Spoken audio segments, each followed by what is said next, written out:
You're listening to the AfterBuzz TV network, now the largest new media platform on the web, and your #1 source for after-show entertainment.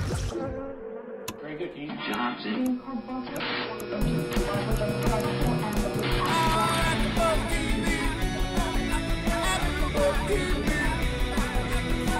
the AfterBuzz Studios in Los Angeles, California, and streaming live on Ustream, this is AfterBuzz TV for the Real Housewives of Beverly Hills. We'll break down tonight's episode and get you all the latest Real Housewives news and gossip. If you'd like to buzz in on tonight's show, you can buzz us at 424-256-1729. That's 424-256-1729. And now, picking up where the show leaves off and the buzz continues, it's AfterBuzz TV for the Real Housewives of Beverly Hills. Well, hello, everyone, and welcome to the Real Housewives of Beverly Hills After Show on AfterBuzz TV. I am Jackie Miranne, filling in for my partner in crime, the queen of all things Real Housewives of Beverly Hills, Mari Fagel, who unfortunately has come down with a illness tonight. So we wish her all the best. I'm sure she'll be back in gear for next week. But in her absence, we will definitely break down all of the latest drama.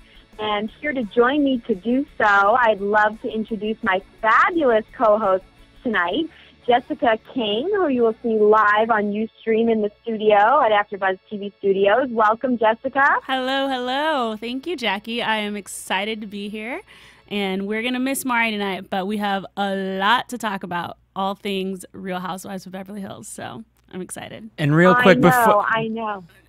Jackie... Hey, Hey guys, hey listeners. Before you introduce your other co-host, who we're very glad to have as well, I do want to say while Mari has the flu, and unfortunately our announcer, Sir Richard Wentworth, who provides all our voiceover needs, has the flu as well.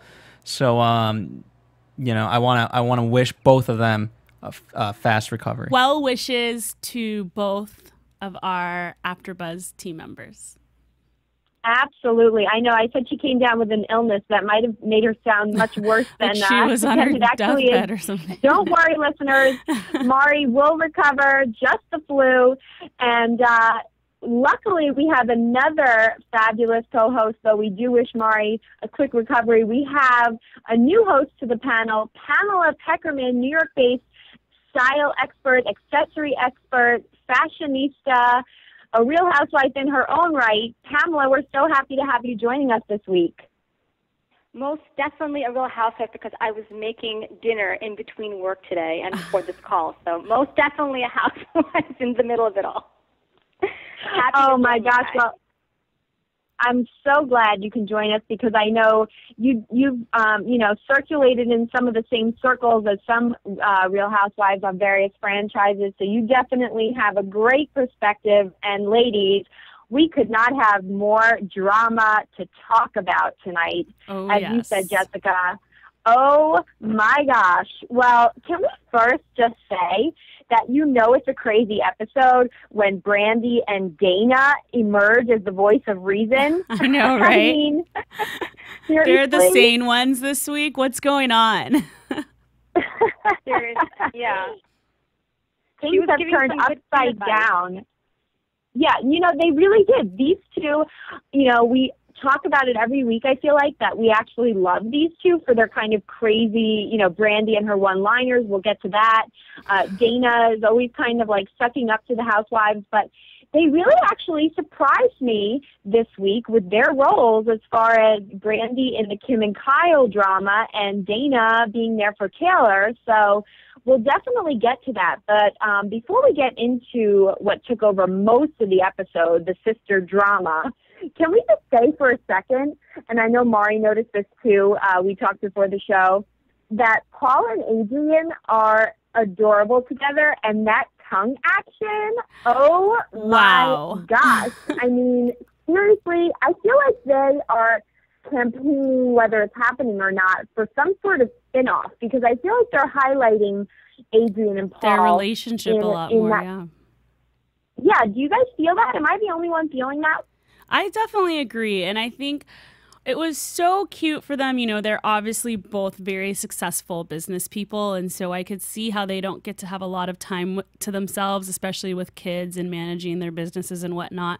And so I thought it was cute that they definitely took advantage of this trip. And Paul was so all about having alone time with Adrienne. And I personally relate to them because, you know, my fiance and I aren't like the biggest PDA people, you know, but, you know, we like to show our affection when we're with each other and alone with each other. And so it bothers me when the other housewives make comments like, oh, we never see, you know, even when they gave each other their little peck and they're like, that wasn't long enough, and giving them a hard time. Like, we never see you guys be affectionate and whatnot. So I kind of agree with Brandy. I bet Adrienne's a little bit of a freak behind closed doors. So I think they're just so adorable, and I want to see more of them for sure. It's interesting, Jessica, because you said you're not into PDA. When I was watching the first opening scenes where they're walking on the rocks, and she said, you know, it was really sweet, we haven't held hands, and then she paused, for years. And I wrote down, sad, not romantic. But as the episode went by, I sort of reevaluated and stepped back because I'm a huge PDA person, and my husband, who's probably listening to this, knows this for a fact. I mean, I could be like kissing 24/7. I would be happy as a clam. But that doesn't seem to be their formula for success. Mm-hmm. And they seem to be a very happy couple. And I agree with you, Jackie, that they would be able to carry a show. I would watch their show. I think they have drama. They have some sort of hidden sex appeal. They, if they wanted to, could bring their kids into the show as well. And obviously they have the business savviness. So all around, I think that they could definitely carry a show. So who knows? You might be onto something. I know, right? Well, I have to say that I want to call them my favorite couple, but we cannot forget Lisa and Ken because they are just the funniest couple too. So between the two of those couples, I feel like we get so much hilarity, and I feel like they're both very successful women, maybe the most on the show, and they just have, it seems like, very strong, you know, relationships. So I think either couple, they're kind of both, you know, being highlighted. Whoever gets a spin-off, whatever happens, I feel like I love both of those couples. So, you know, definitely rooting for them. Now, let's talk about another kind of couple that is in major trouble, and that's the sister duo of Kim and Kyle. Oh my gosh, I don't even know what to say about Kim. I feel like Kim is seriously in Kim land, you know, and nobody's really in the world of Kim but Kim, because she seems to understand herself. She seems to make great sense, but not to anybody else, certainly not to Kyle. So we start the drama off with, of course, Kim finally arriving, missing flights, her basically being like, oh, people miss flights. Oh, well, oops, it happens. You know, like her light attitude towards it. You know, I can't blame Kyle for being annoyed that she doesn't even come and say hi. The one thing I'll say about Kyle is a little immature at times throughout this episode, and it started with her listening through the wall. Like, why is she listening through the wall? You know, I didn't really go for that with Kyle, but certainly I wouldn't blame Kyle for being upset leading into that dinner. And then we get into the dinner, and my thought is, why is Kim making up the most obvious lie, you know, when everybody knows that it was not Ken having to work? I mean, I can't blame Kyle for getting annoyed, though I do think she took it to a bit of a drama queen level. And as well, Mauricio really pounded the subject. But why would Kim state such an obvious lie and expect everybody to go on with it, you know? So where do you guys stand on this? I have to agree with you that Kim is in Kimland, and she doesn't make any sense to me whatsoever. The entire time she's sitting there, even when the boat left them and she was there with Ken, she was kind of just like mumbling under her breath. Like, and I'm like, what are you saying? What are you doing? Like, how are you holding a conversation right now? Like, are you awake? Are you asleep? Like, it didn't make any sense to me. And I feel like this passport story and the working thing and whatnot, I agree with you. It was kind of a little petty subject. And Kyle may have blew it a little out of proportion. But I was glad to see Mauricio kind of step it up and stand up for her and bring the subject a little bit more at hand, because enough is enough. And like you said, that lie was so blatant that it didn't matter what she was lying about at that point, because she's been lying so often that it's just like, get over it already. Like, just be honest. And I didn't like the passive aggressiveness about like the toast about honesty is the best policy and that kind of thing. Like, if he wanted to talk about honesty, then he should have just been honest about what was bothering him and been straight up about it. But I don't know. It was just such a disturbing. It's always awkward, you know, when the sisters are arguing and the rest of the girls are just sitting there staring, and then it kind of ruins the night. And I don't know. I'm kind of. I have to say that, you know, Kim is definitely in her own land. It's sort of Kelly Benson territory, but with a darker undertone, not just the jelly beans. Yes. You know, we're not feeling like jelly beans here and clouds in the sky. But Kim aside, because we have to deal with Kim as a sick individual. Whatever she's on something. Obviously, we all know that. Whatever the substance is, it is something. So we deal with her as a sick person. But Kyle, and I love Kyle, I'm always on Team Kyle, love everything about her. Kyle was really, she should have kept it behind closed doors. There's just a point where you say, you know what, I have a problem with my sister. Obviously, they're on a reality show, but there are certain things you can still keep to yourself. Mm-hmm. And there are certain conversations you do not have in front of people, even in front of your husband. There are conversations I will have with my sister that are exclusive of other members of the family, other friends. And when she said at the table, I don't even hang out with you, that hurt a lot. That hurt, as somebody who has a sister, that hurt so much. So I wasn't too happy with Kyle, and I think we just have to realize that Kim is somebody who's sick, and you have to just kind of take the crazy as the crazy. Right. Like, I almost wonder, you know, the only thing I'll say in Kim's defense, and I agree with you, Pamela, is that you should not be bringing this up at a dinner table, because at the end of the day, you're ruining that dinner for your husband. You're ruining that dinner for everybody else.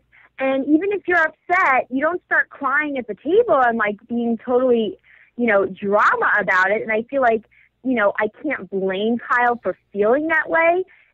But bottom line, don't bring it up at the table. Don't ruin it and make it uncomfortable for everybody on the trip, including your husband, who this is in his honor. So, you know, you have to kind of, my thing is, why even invite her then? Because you should know that this stuff is going to happen. And the funny thing is they kept blaming Kim for ruining Mauricio's birthday. But Kyle was the one that was so concerned with it the entire time and kept bringing it up the entire time. And even in the hotel room. Kept stirring the pot. Yeah, and even in the hotel room when Kim got there and Kyle realized that Kim was there, and Mauricio was just trying to cheers her to like a great trip and drink the margarita. Like you said, Kyle was so concerned. Like all she wanted to do was listen through the wall and look over the balcony, and you know, it was just ridiculous. She was the one that kept that, like you said, stirring the pot, kept bringing it up and making it an issue, more of an issue than it needed to be. Right. And, you know, if the dinner was only the sign of things to come, I have to say, I can't lie, I did laugh hysterically at the next, you know, sequence of events with the boat trip. Of course, who's surprised that Kim and Ken slept in, missed their alarm? I don't even know what to make of the whole alarm clock excuse. Yeah. But the immaturity continues. I was going to say, well, obviously the Four Seasons has a problem. Yeah. You know, they obviously have a season. Wake-up call. Something is wrong with their wake-up call. How dare they? Some PR person for the Four Seasons is livid. That's all I have to say. Somebody is watching that segment is saying, I did not just pay for that. Nope. Well, certainly, you know, it made for a hilarious scene. I mean, totally immature, so inappropriate, but you can't help but laugh at Kyle and Lisa climbing over the balcony, Lisa getting stuck. And waiting there, like literally waiting there for Kyle to come pick her up and take when she was stuck in there. I thought that was hilarious. She's like, get me down. I know. And, obviously, Kim finally, comes to life and says, only Kyle can come in. Ken at the door, awkward. She lost her bikini bottoms. Like, what? Right. Like, what? I mean, I love Lisa for taking a stance and being like, enough of this BS. I love Lisa here. But, the only thing, what I take from this scene more than anything is the fact that she says she's a Virgo and she's normally punctual. Hey, I'm a Virgo. Don't make us Virgos look bad, because Virgos are not like Kim. Let me tell you that much. I can vouch for that. And Kim is never punctual. Exactly.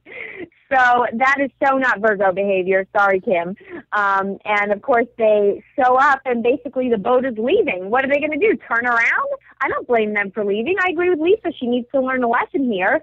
And, Kim, she says everything happens for a reason. They had some weird, wacko lunch where Kim made no sense. She seemed to actually have a fun time with herself. So who cares? She missed the boat. Whatever. I'm kind of like, who cares at this point?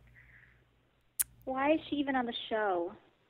I mean, she obviously doesn't care to be there. She clearly misses, and you talked about this, Jackie, on the last episode, that she's obviously a nightmare for the producers because she doesn't show up. I mean, why is she even there? I don't think she's going to be, I think she's interesting to watch occasionally, but mostly it's just sad. Sadder than Taylor, which is a whole separate thing I know we'll get into. Sad. They're kind of competing for most annoying to me on the show as far as their involvement. But, the one thing I'll say is that caught my eye, with the lunch after Kim and Ken missed the boat, is Ken starts to bring out the mafia on us, like, I'm not going to stand for anybody attacking you or putting you down. It's going to be respect or else. Like, his ultimatum started creeping me out. Seriously. Right? He just overall creeps me out. I mean, he creeped me out from the moment he walked off the plane or whatever and was wearing that floral shirt. I mean, my face just shrieked in a way that's going to cause me massive amounts of wrinkles. It was just, so bad. And it kept getting worse and worse with every time he opened his mouth. But that shirt, I'm going to have nightmares for the whole week because of that shirt. It's so upsetting. Yeah, it's like, really, are you like, forming a threat against her sister? Like, how does that work? Please enlighten me. It's just crazy. And the whole eye thing, like, my eye is bleeding and like someone poked me. Look at my eye. I was like, ew. Like, I'm so glad they didn't show it because I was just like, stop talking, please. It was gross. So disturbing. Oh my. That was, Ken is, I'm sorry, but I think Ken is gross, and I don't mean that, only what I see on the show, Ken. I'm sorry if you're not gross in real life, but they're making you look gross on the show. And, they missed, at the end of the day, that will grow. We're going to talk about Ken and his little mafiosa kind of approach there. But, they missed a fun boat ride because that was hysterical. Brandy and her one-liners, Lisa, kind of becoming besties with Brandy, them having the naughty sense of humor in common. Just a few quotes from Brandy. My vagina would be in the air. Like, blow, as soon as I blow, follow me. That's what they all say. Her one-liners are hilarious. I thought the whole boat scene was so funny. Commenting on her butt. She does have a nice butt. Maybe a little skimpy for me, but Lisa commenting on her, just hilarious. I think Lisa and Brandy made a great team. Yeah. And I like that Lisa's admitting that she likes her, and not trying to take sides with the other girls who don't like her or whatnot. Like, she's admitting that she's a fun girl. So I think that's fun. Yeah, absolutely. Brandy, no matter who she's hanging with, Camille or Lisa, I feel like she's starting to make some nice connections with the ladies finally, after coming in kind of like hated by all. She's winning them over, which I like. Sometimes I just wish they would show the reactions of some of the strangers that Brandy is giving these one-liners to, like when she's telling the guy that everyone tells her to just blow, or when she's on the boat asking the guy if he's single or like married or whatnot. I just want to see like how these people respond to her and react to her. We know how the housewives do, but it would just be so interesting to see how strangers take her in. She had absolutely at some point in one of the interviews where she said she thinks that Lisa likes her, or something to the effect of Lisa likes her because she reminds her of the sex kitten she used to be, which I thought was hysterical. I mean, talk about loving yourself. But I mean, I'll give it to her. She does have a great body. I think it's exposed a little bit too much for somebody with young children, but you know, she has it, so work it, I guess. That's right. Speaking of that, you know, a little beach fashion commentary, because I know we have some style background going on here on the panel.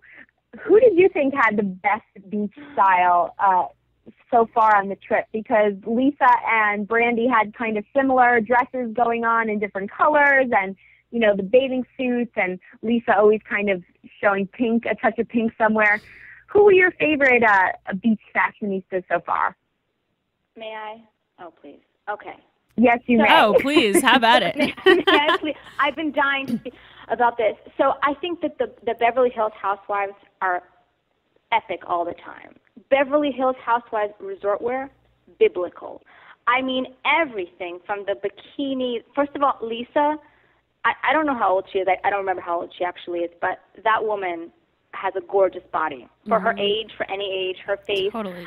I think the colors that she's often wearing, not very many women of any age would be able to pull off, you know, the colorful bra straps. She looks fabulous.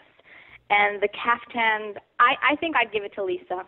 I just think she looks fabulous. Although, oh my God, Camille. Camille, in the Missoni dress when they get on the bus to go on the kayak was also a fabulous moment. Just wonderful. Wonderful. Yeah, Jessica, any thoughts?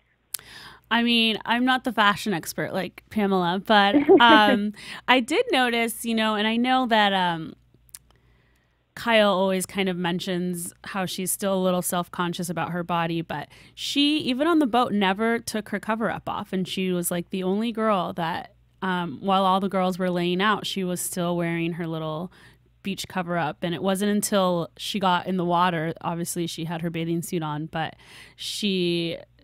I never saw a shot with her in her bathing suit. And I thought that was interesting.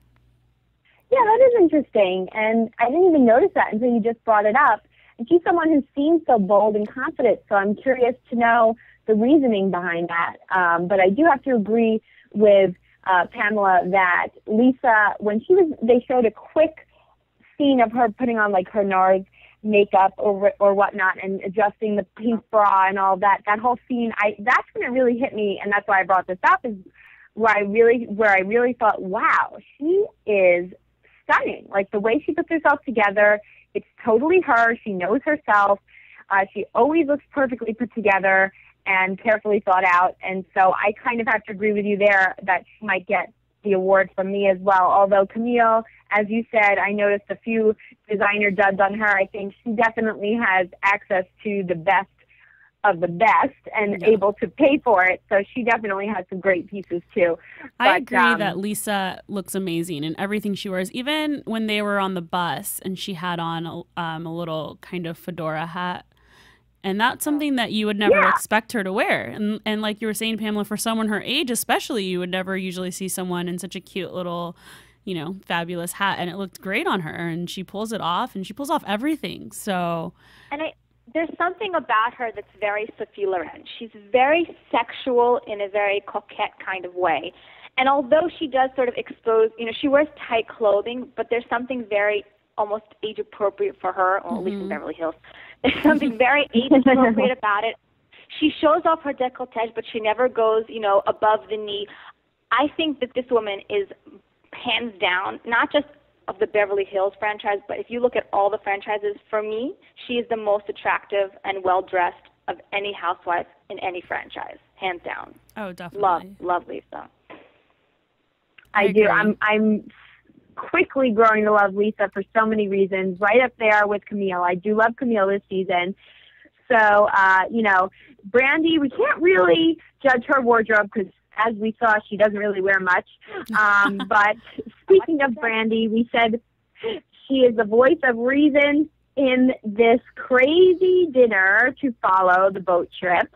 And I'm going to have to give her credit for that because Kyle and Kim yet again get into it. But before that, can we even just say how Ken took Crazy Town a step further when he approached Paul, Adrian, and Kim like they're saying nice things, and yet he walks over like, I'm not a fan of what's going on here. I don't want to be around this, like what? That was... I was getting this vibe. What was that? That was like way awful. Over the top. Shady, sketchy, as Mari Fagel says. And I like how Adrian was just like, not cool. Because, like you said, that was so over the top and so uncalled for. And someone needs to just put him in his place. Like, clearly Kim didn't say anything. I'm sure she wasn't planning to say anything. And so he can't just go around just assuming things and acting like an idiot because he just wants to assume whatever he wants to assume without asking questions first. So that was so not the business. That was another moment where my face kind of just shrieked and I have another wrinkle now. I mean, he just... I'm literally going to be like 50 years old at the end of this season. If they keep showing it, he is just, and it's not, it's really not a physical thing. Yes, I mean, he's not the most attractive, fine. But it's so much more than that. It's just, I don't know if he's on something. I hope he is because otherwise there's no excuse. He has no etiquette. He has no fashion skills. I don't know which is worse, by the way. I cannot deal with him. That whole scene with the Maloofs was just bizarre, and I don't know if he's a control freak, although I feel like that's what they're kind of molding him into, or pulling those type of clips for the show. I didn't like it. Did not like it. And I'm with you ladies that Adrian and Paul just show their level of class, I think, when they were approached with the situation and, like, power, because Adrian's just so, like, I feel like she's such a power chick, and Paul was just, like, very even keel about it, like, not the way to handle it, however he approached it. I feel like it just made Adrian and Paul, it reminded me how much I liked them and how much I didn't like Ken. And I don't know where he came from, but he is just He needs to go back. Creepier. Yeah, go back there. Sorry. I'm with Kyle on that. But I'm not sure that I'm on Kyle's side again at the second dinner because here she is hammering Kim again. And I'm just not sure why she feels a need. She says she can't let it go. She can't ignore the elephant in the room. But why does she feel the need to hammer her in front of everybody? I feel like Kim was trying to escape it, get out of it, pass it over, and that's not really right on Kim's part, but I'm just saying, at some point she should apologize or whatever, but at the dinner table, I'm not sure why Kyle needs to keep hammering Kim. What did you guys think of this second disaster dinner? I think that there's a place and a time. And like we said earlier, I don't think the right time, especially when it's your sibling, I don't think the right time is at the dinner table in front of all of your friends. I get it that it's a reality show and they need this drama factor and they need to spice it up and they need the cameras to get it. But, during that time when they arrived at the dinner, like when Adrian and Paul were talking with Kim, Kyle could have pulled Kim aside and been like, I need to talk to you. This is really bothering me. I want us to have a peaceful dinner or something. And the cameras could have caught that. So I just don't think it was good timing. And I understand that it was something that clearly was really bothering Kyle and was really bothering Mauricio. But I just don't think the other girls needed to be involved. And I don't think that their dinner needed to be ruined by making it such an awkward situation for everyone. Yeah, Jessica, I agree 100%. I think that there's a time and a place for everything. Certainly in front of everybody at a dinner for your husband, you need to do your best to enjoy the moment, enjoy your husband, enjoy your friends, enjoy the beautiful setting. It's definitely a hard pill to swallow when you don't like a relative, let alone if it's your sister. But this is not the time, this is not the place. Do it behind closed doors and try as best as you can to just close your eyes and focus on the fact that you have this amazing husband. I mean, I think Mauricio is fabulous, and it's his birthday, and indulge in that moment. Absolutely agree. Mauricio, I have to agree. I love him. I think he's awesome. I love the guys. I actually love the guys. Ken, even Mauricio, Paul. I love them all. Obviously, Russell, well, I always feel uncomfortable talking about him, and, I rarely like to bring him up. But, besides that whole drama, I love the guys. And, here's where Brandy gets her credit, because I do agree. Kim did say one thing right, that Kyle doesn't know when to draw the line. I do agree with that. I don't blame Kyle because nothing about the situation was normal, so I'm with her on that. But Brandy really said it best, I think, which she said, no one thinks you're the bad guy. You have to wait for her, ask for help. She definitely has something wrong. She's not asking. He's an enabler. Ken, of course, being like, we don't care. We're going to walk on out of here. Okay, Ken, goodbye. Brandy said it best. She'll come to a point where she hits the wall, and according to news and gossip, in the past weeks, we know she's hit that wall. And so, Brandy summed up the whole thing for me. Yeah, and it sounded like when Brandy said that, it kind of maybe a little bit hit home for Kyle, like she might be starting to realize that there's a real problem, or that something might really be wrong other than just her sister just being her sister. Or at least, I don't know, maybe just as I was watching it, maybe it was just me that felt like that, but it should be interesting. I think obviously she knows the problems of her sister. I feel like maybe she denies it sometimes, and she thinks, oh, well, she's getting better, and then you're sort of confronted in this situation, and you can't help but explode. So, I agree with both of you ladies that you sort of want, that Kyle is frustrated, but you at the same time you're like, but wait, calm down, take it out of the situation, have this conversation, not at the table. Right. Absolutely. And, hopefully, we're going to report on Kim again in News and Gossip. Hopefully she's going to get to a better place in reality, and who knows where she'll be next season. Another woman that I keep saying who knows where she'll be, of course, Taylor. I brought up Russell's name.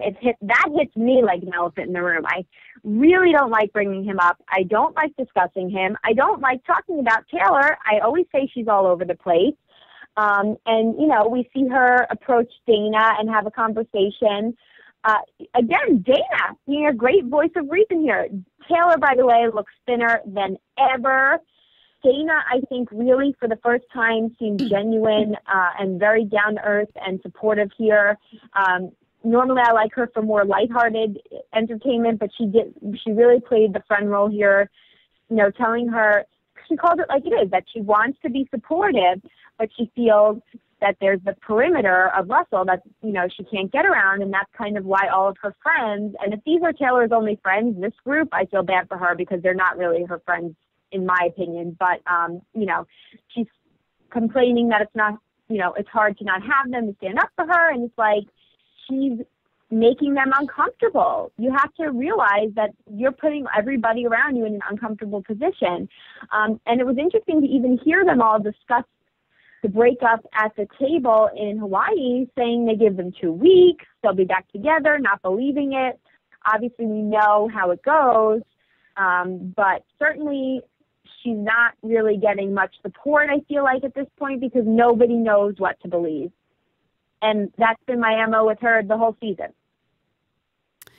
Yeah, that was sad when they were all, giving her 2 weeks or putting a time frame on how long it would be, kind of pretty much saying that she always cries wolf because of the sole fact that she wasn't there to stand up for herself. But I mean, I don't even know what to say about this whole situation. I agree with you. It's definitely a side of Dana that we haven't seen. And it's nice to see a side of her where she's actually being a genuine person and not, sucking up to someone or trying to be someone's friend and whatnot. But to be honest, I think I could have done without that part of the episode last night. I'm kind of like on Taylor and Russell overload. Yeah, I wrote down Absolutely. The saga is too serious. I Yeah. just feel like I rewatched again the previous week when she was at the therapist or whatever he was, and I just feel like that just needs to be put to bed. I don't think, for her own sake and the sake of her family, I don't think that she should sign on. If she's offered, I don't think she should sign on for season 3. At least take a season off. Mm-hmm. If you want to come back in a year, come back. But I think she should take a season off, reevaluate her life, spend some time with her daughter. Don't host New Year's Eve with Ciroc. I'm sorry. And just be with your family. Honestly, I couldn't agree with you more, Pamela. We talk about this every week and give our opinions on whether we want her back. From your opinions, Jessica, as well, you can hear it in the viewers' voices. We don't want to watch Taylor right now. She shouldn't, for the sake of her family, like you said, Pamela, continue on the show right now. But you know what? The sad truth of the matter is I think she would jump at the chance to continue to be on the show. Obviously, it's an income for her. And also, I think she's just fame hungry. So I have a feeling if approached, she will, although I don't agree with that decision either. I completely agree with you. I don't think she would step down from the opportunity if it was presented to her.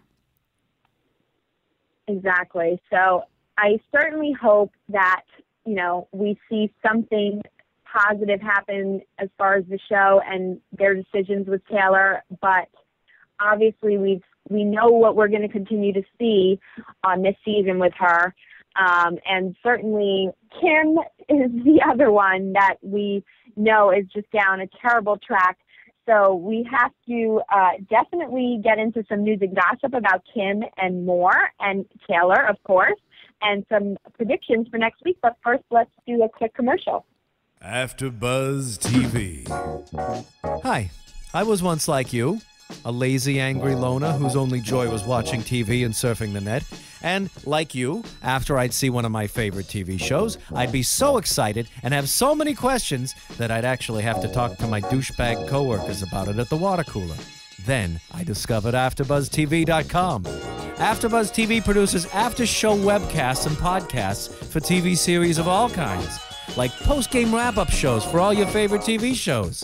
AfterBuzz TV hosts are industry insiders who break down episodes of shows, take calls from fans, and interview cast and crew from each series, with over 60 different after-shows, from Boardwalk Empire to American Idol to Vampire Diaries to Real Housewives, and more. Now, after a night of TV, I can ignore my stupid coworkers, who I hate, and go straight to my desk and watch or listen to all my favorite AfterBuzz TV after shows, and have all the TV fan interaction I need. Thank you, AfterBuzz TV. AfterBuzz TV. What do you want to buzz about?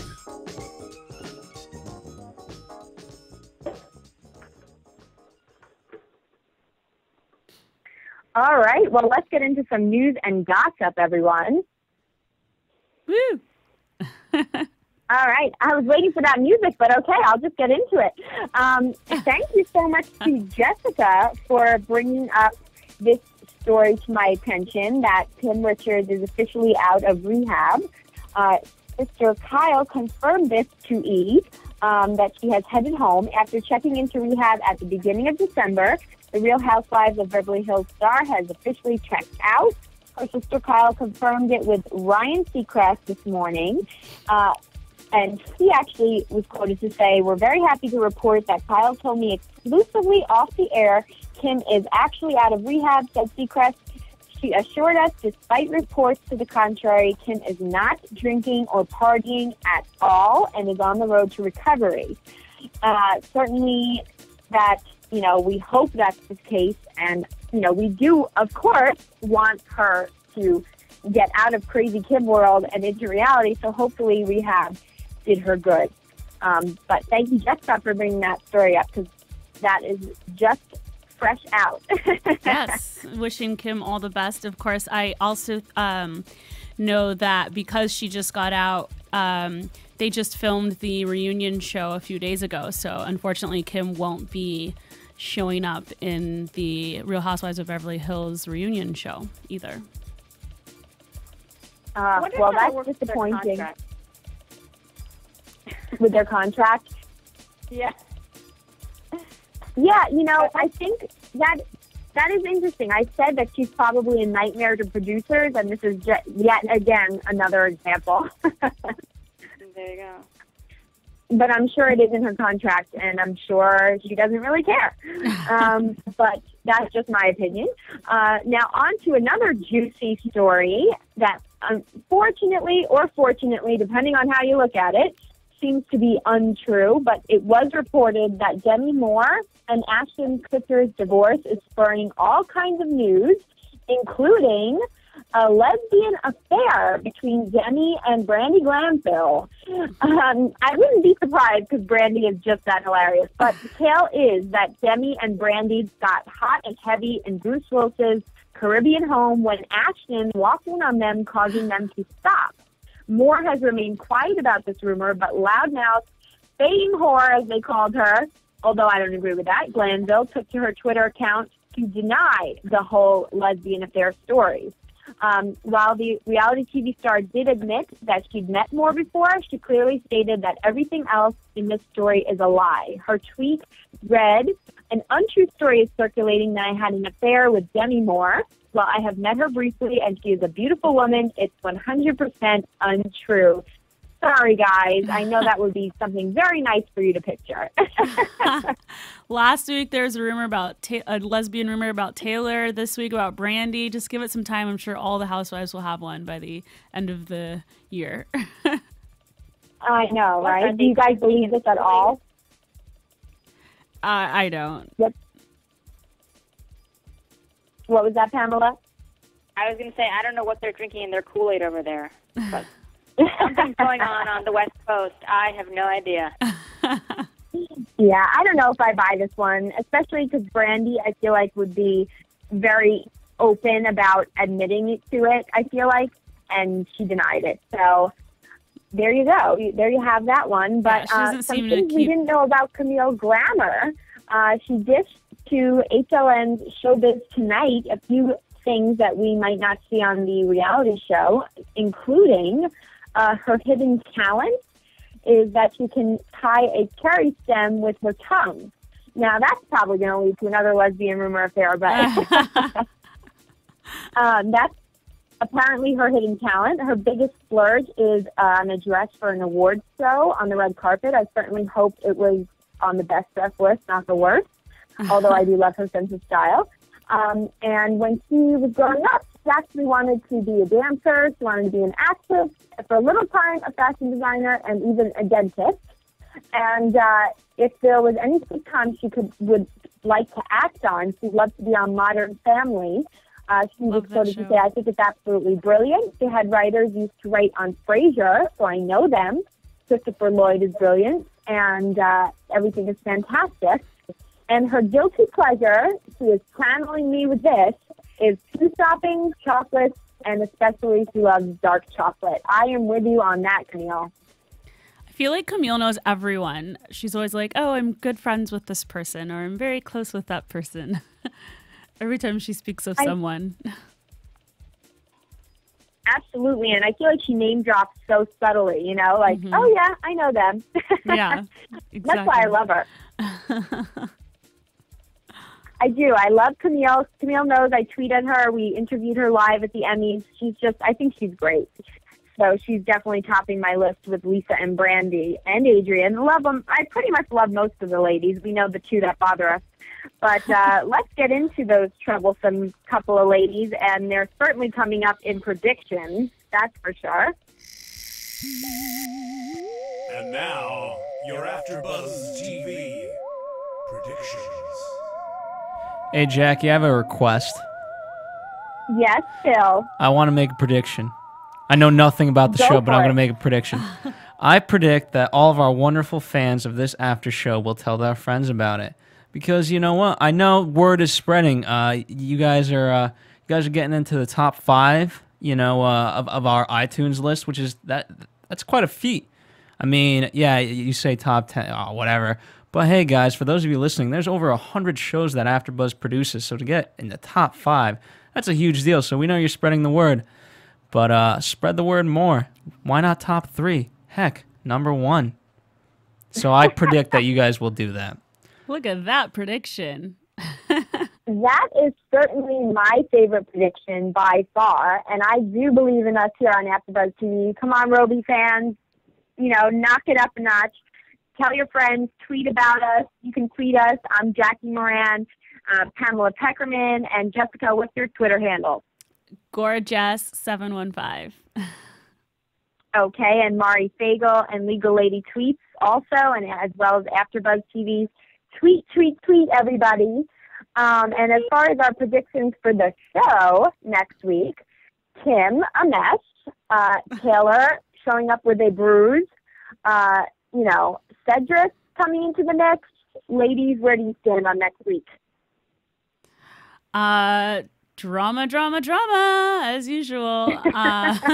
What can I say? Is it a black eye that Taylor has? That's kind of a wow factor. That's pretty ridiculous. I mean, the scenes definitely made me, I had to press my little rewind button and watch them again. So that's always a good thing. I mean, I don't know. We'll have to see.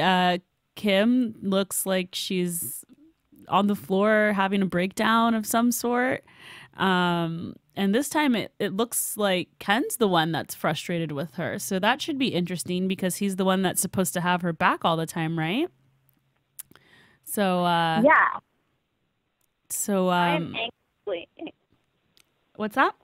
Sorry, go ahead. No, I was going to say, I am anxiously anticipating Cedric, but going back to the Kim story, can we request a Kathy Hilton appearance? I am surprised that has not happened yet.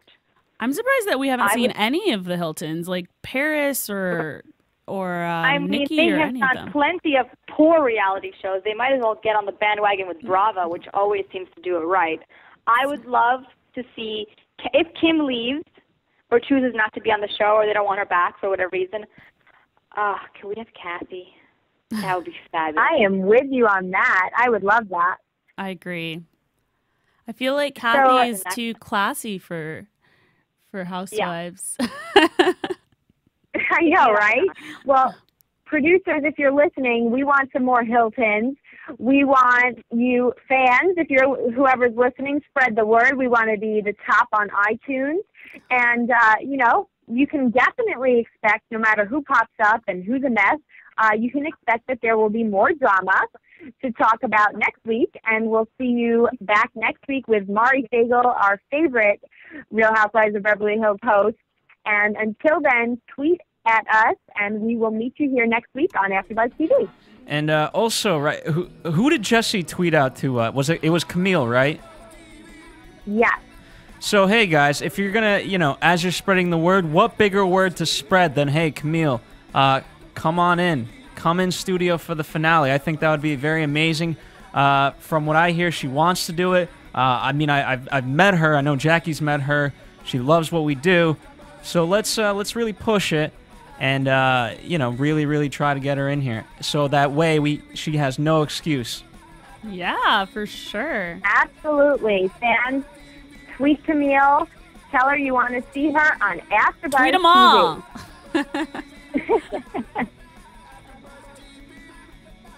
From producers Kevin Undergaro and Phil Svitek, engineer DJ Jesse Janity, and the entire AfterBuzz TV staff, we would like to thank you for listening to the AfterBuzz TV network. If you have questions or comments, be sure to buzz us at info@AfterBuzzTV.com. And you can find us on Facebook or follow us on Twitter by searching for AfterBuzz TV. Buzz you later. The views expressed herein are those of the hosts only and do not necessarily reflect the views of AfterBuzz TV or its owners or principals.